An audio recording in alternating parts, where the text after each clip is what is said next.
आपण पाहत आहात बागलान वृत्तांत, खबरबात महाराष्ट्राची। नामपूर शेतकरी संघटनेचे जिल्हा उपाध्यक्ष शैलेंद्र कापडनीस यांचे नुकतेच आकस्मिक निधन झाले। त्यांनी शेतकऱ्यांच्या न्याय हक्कासाठी अनेक आंदोलने केली। अखेरच्या श्वासापर्यंत शेतकऱ्यांना न्याय मिळवून देण्यासाठी झटत राहिले। त्यांनी कुटुंबाकडे दुर्लक्ष केले।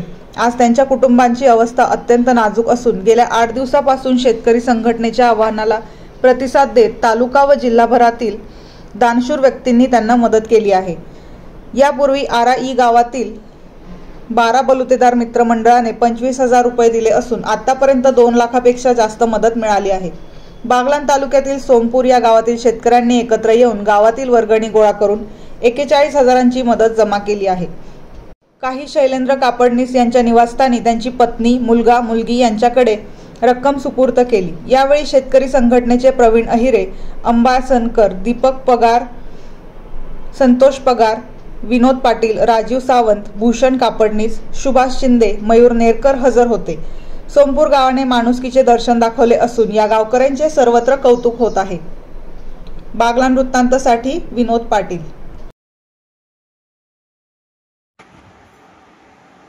आज 10 दिवसापूर्वी आपल्या संघटनेचे संघर्ष योद्धा शैलेंद्र आबा कापडनीस यांचं आकस्मिक निधन झालं आणि त्यांनी शेतकऱ्यांच्या या संघटनेच्या कामात निस्वार्थपणे काम केलेलं होतं।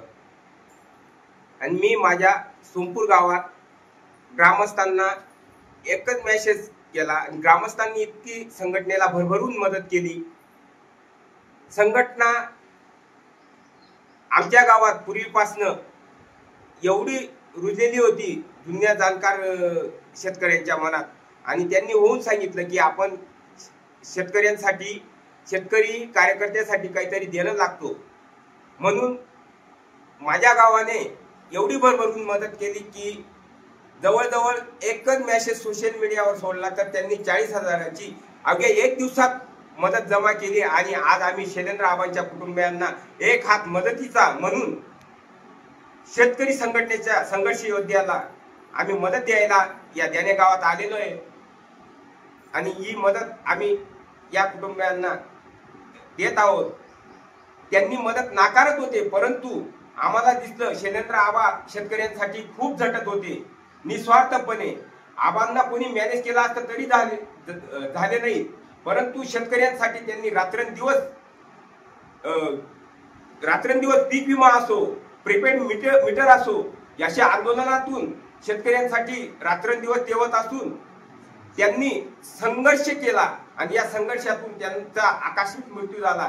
आणि त्या आकस्मिक मृत्यूमुळे त्यांनी घरावर तुळशीपत्र ठेवून कुटुंबाकडे न लक्ष देता शेतकऱ्यांकडे लक्ष दिलं। म्हणून आपण काहीतरी देणे लागतो हे माझ्या गावाने ठरवलं आणि ही मदत गोळा करून आम्ही शेतकरी योद्धा शैलेंद्र आबा यांना ही भरभरून मदत देत आहोत। तसंच इतर गावांनी पण शेतकरी संघर्ष योद्धा शैलेंद्र आबांना मदत करावी, याच्या पुढे शेतकरी संघटनेने उभारी करावी। बागलांमधून सगळ्यांनी मदत करून कोणीतरी परत शैलेंद्र आबांच्या विचाराने शेतकरी योद्धा तयार व्हावा आणि त्यांच्या कुटुंबियांकडे असंच शेतकऱ्यांनी लक्ष द्यावं आणि संघटित व्हावं, ही माझ्या गावाकडनं कळकळीची विनंती।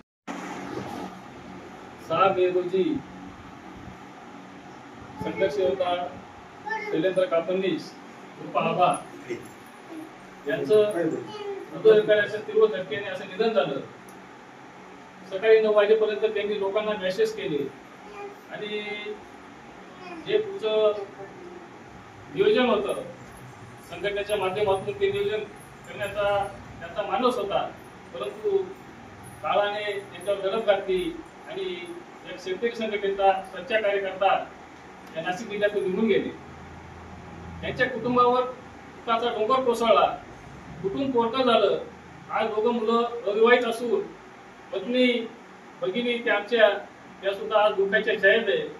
अशा परिस्थितीत आमचे क्रांतीचे प्रदेश अध्यक्ष दीपक बापूजी असतील, विनोद पाटील असतील, मी असेल, बागलान तालुका कांदा उत्पादक असतील किंवा इतर ज्या संघटना होत्या, ज्या चळवळीत काम करणारे सर्व शेतकरी, जाणकार, ज्येष्ठ कार्यकर्ते यांचा आशीर्वाद घेऊन आम्ही एक आवाहन केलं, विनंती केली की या संघर्ष योद्धाची परिस्थिती अतिशय नाजूक असून त्यांच्या कुटुंबावर आज आर्थिक परिस्थिती एकदम नाजूक असल्यामुळे आम्ही एक मदतीचा हात आवाहन केलं आणि आज नाशिक जिल्ह्यातून नव्हे तर पूर्ण महाराष्ट्रातून शैलेंद्र आबांना मदतीचा ओघ चालू झाला.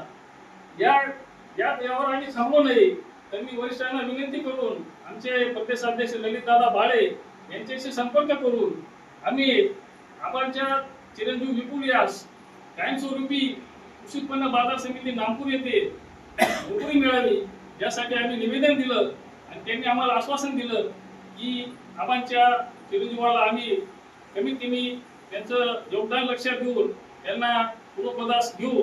आता संपूर्ण ग्रामस्थ असतील, मुंदवाडचे ग्रामस्थ असतील, आर्याचे ग्रामस्थ असतील, आमच्या अंबासनचे ग्रामस्थ असतील, कोणी फोन पेच्या माध्यमातून, कोणी रोख स्वरूपाच्या माध्यमातून, कोणी अन्नदानाच्या माध्यमातून आबांच्या कुटुंबास भरीव मदत करत आहेत.